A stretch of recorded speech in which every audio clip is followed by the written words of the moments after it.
The iPhone Air is, to a degree, exactly what we were expecting. Apple's thinnest iPhone ever, measuring just 5.64mm. It feels light, balanced, and durable thanks to a grade 5 titanium frame and ceramic shield glass. In the hand, it is sleek and refined. I have been using my sky blue unit for a week now and it is still turning heads. The 6.5-inch Super Retina XDR OLED display is excellent. It is an always-on display that supports ProMotion, HDR, and brightness up to 3000 nits.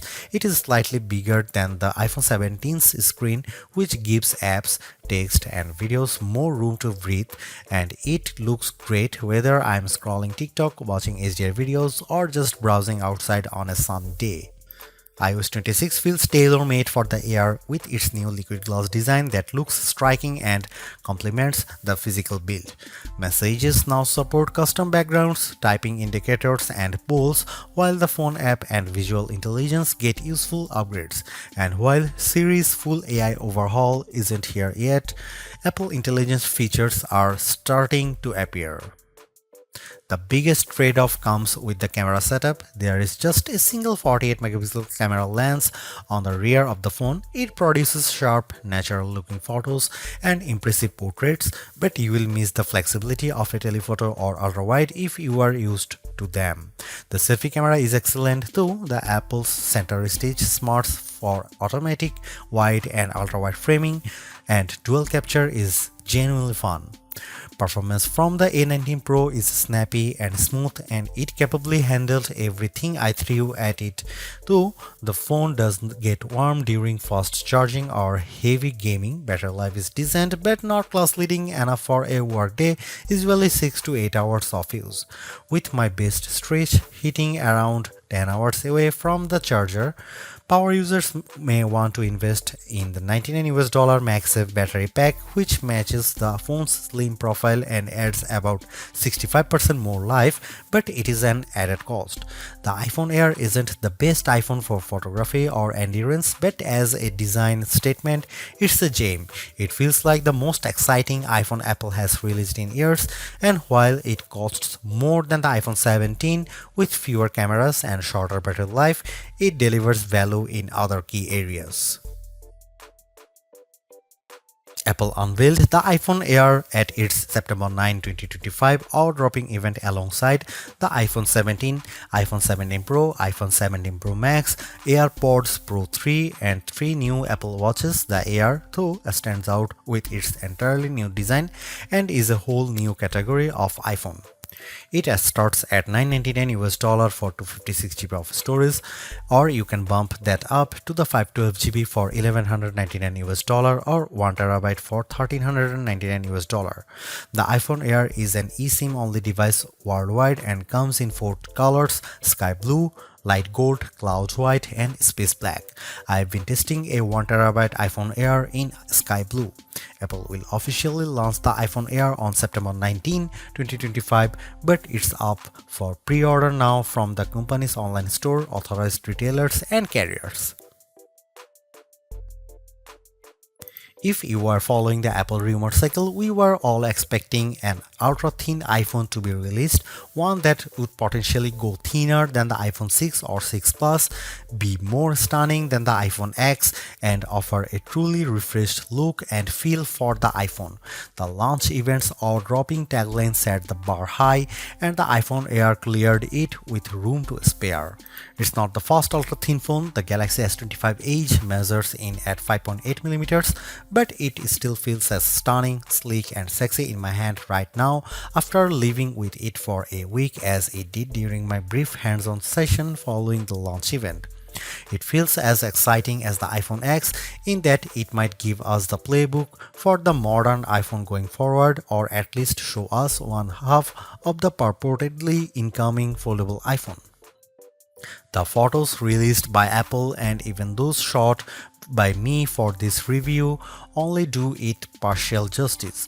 The iPhone Air is the best representation yet of Apple's vision for an iPhone that's just glass. It weighs in at just 5.82 ounces or 165 grams, fully justifying the Air moniker. Much like the iPhone 17 or even Pro Max, it feels balanced, not too top heavy, not too bottom heavy. It's Goldilocks ergonomics. I don't know if I'd quite call it awe-dropping, but the thinness is the part that gets people excited. At its thinnest, the iPhone Air is 5.64mm or 0.22 inches, and the plateau only jutes out of a bit more. I was instantly wowed, and over the course of a week, I have really become accustomed to this look and feel for an iPhone. While conducting some testing over the week, I showed it to my brother and sister-in-law, who were both visibly impressed when holding it. They asked about durability and were a little stunned at the overall feel. Then came the questions about battery life and the camera, both of which I will address below, and whether the USB-C port was thinner. On that last point, it is still a regular USB-C port, but to fit it in this frame and get in this small, Apple's design team started by 3D printing a custom one. And given how thin this phone had to be, Apple went back to grade 5 titanium for the shell and sides of the device. To further enhance the looks, it has a polished finish. My sky blue review handset is different from the MacBook Air and iPad Air colors of the same name. It is a bit lighter and pastel-like. I really like it, and the Air also comes in light gold, space black and cloud white. While the innermost layer of the iPhone Air sandwich is made of that strong titanium, which can bend slightly under pressure but is designed to spring back, it's topped and bottomed with glass and glass ceramic, specifically ceramic shield 2 on the front and a ceramic shield on the back. The rear, like the iPhone 17, is mostly frosted matte glass, while the top bump gets the glossy finish. Apple says the Air is 3 times more scratch resistant on the front, so I've still been careful sliding this in and out of my front or rear jeans pockets, and the back is 4 times more crack resistant. It also has the same IP68 rating for resistance to dust and water as the iPhone 17, 17 Pro and 17 Pro Max. It survived a light drizzle shortly after I unboxed it in Apple Park. The weather's been wet in my home state of Jersey, and the Air has shown no issues when being used in rain or surviving a dunk test. Even given the extreme thinness here, you still get the usual buttons you would expect on an iPhone. Camera control has been redesigned to live on the right hand side, and it's slightly thinner but about the same length as on other iPhones. The power or sleep button sits slightly higher on this side, with the action button, volume up and volume down on the left. The main mono speaker lives at the top of some microphones, and there are 2 other microphones either side of the USB-C port on the bottom. This design does, as mentioned, only leave room for a single camera and likely a smaller battery inside, but Apple has also dropped the SIM card slot worldwide and opted for eSIM to save some space. The iPhone Air is stunning, attracts a lot of admiring glances, and feels like biggest refresh in iPhone design we have seen in a while. Yes, it's the same key parts, just compressed, but in use it feels like the perfect showcase for iOS 26. If you are after Apple's best design this year, I think it is clearly the iPhone Air. For $999 US, it would be a little mean for Apple not to include promotion or always-on functionality here, and the iPhone Air supports both. As a whole, the screen is basically in line with those on the iPhone 17, 17 Pro or 17 Pro Max. The front of the iPhone Air is nearly all glass, except for a thin black bezel that turns into the sloped polished side. It's a 6.5-inch Super Retina XDR OLED display with a resolution of 2376 by 1260, which works out to 460 pixels per inch. It tops out at 3000 nits of brightness when needed, supports the white color P3 gamut and HDR, and features an anti-reflective coating. It also has the same dynamic island as the rest of the iPhone 17 line. In daily use, the display is really the main appeal here. On paper, it's 0.2 inches bigger diagonally than the iPhone 17 or 17 Pro, but it feels a bit more expensive. It offers more lines of text or a slightly expanded view when viewing a web page. Games or movies feel a little more like an event, and it offers a broad canvas for iOS 26. Lay two of these phones side by side and I think you'd have some idea of what Apple is planning to bring us with its long rumored folding iPhone, and it would look mightily impressive, but we are not quite there yet. And it's still smaller than the Pro Max. Colors looked punchy and vibrant, text was inky black and crisp, and it was a great display for daily use. I found that it got bright enough to battle the bright sunshine of California, the late summer sunshine of New Jersey and New York, as well as bright artificial lighting. I liked scrolling TikTok and Instagram Reels or watching a video on it, mainly thanks to the super smooth Pro Motion display. And iOS 26 with its liquid glass makeover looks fantastic here. I have a feeling that the design team at Apple knew the Air was on the roadmap when designing the liquid glass. iOS 26 is running on the iPhone Air out of the box, and as on any iPhone, announces itself with a hello on the first boot. You will get a sense of the new translucent glass-like nature of the software pretty quickly. It's mostly visible in how notifications refract over your wallpaper or up top with whatever is behind the element. I especially like the way the bottom menu bars look like this, although legibility can be an issue at times depending on what's behind the element. You'll also notice a difference if you use light mode or dark mode. The redesign is only a portion of iOS 26 as Apple's latest OS introduces a number of new features. I am keen to put many of the new parts of messages to the test with my friends and various group chats. With the latter, you will now get typing indicators and you can set a custom background for any message group or individual. This will, I have a feeling, be an especially tough test for legibility with the liquid glass components. You also have the option to add polls in group messages, which is a fun way to decide on activities or maybe pick a restaurant. The phone app is entirely new, though you can switch back, placing your favorites up top, and below that is a combined list of outgoing and incoming calls, missed calls, and even voicemails. It can be a lot to process at first, but after months on the beta, I am more or less used to it, although I have switched back to the original setup occasionally as the new one makes voicemails a little harder to track down. You can also use live translation during calls, which can be helpful for international travel, and I especially like the wait on hold feature. Visual intelligence, which is engaged with a long press of camera control, is a bit smarter here and now identify events to add your calendar and integrate with apps that add support with the API. However, we are still waiting on the full AI-powered Siri, and many of the new Apple Intelligence features aren't front and center here. This is where the compromises necessitated by the iPhone Air's unfeasibly thin design begin. The iPhone Air only features a single 48 megapixel fusion camera on the back.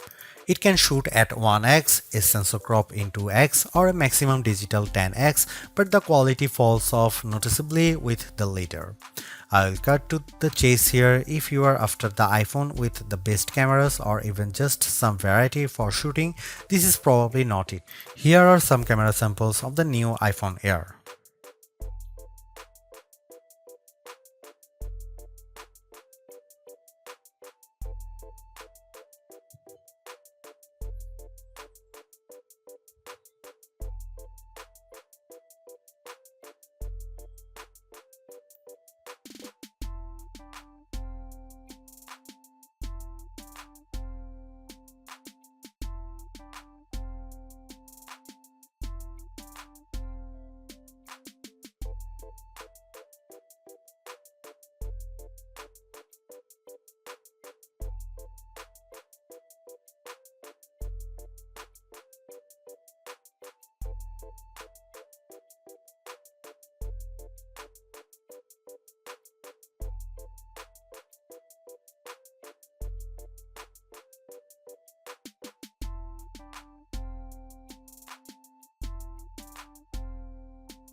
Powering the iPhone Air is Apple's A19 Pro chip, which is a step up from the iPhone 17's A19 and a slightly less powerful version of the A19 Pro in the iPhone 17 Pro and 17 Pro Max without the extra cooling technology.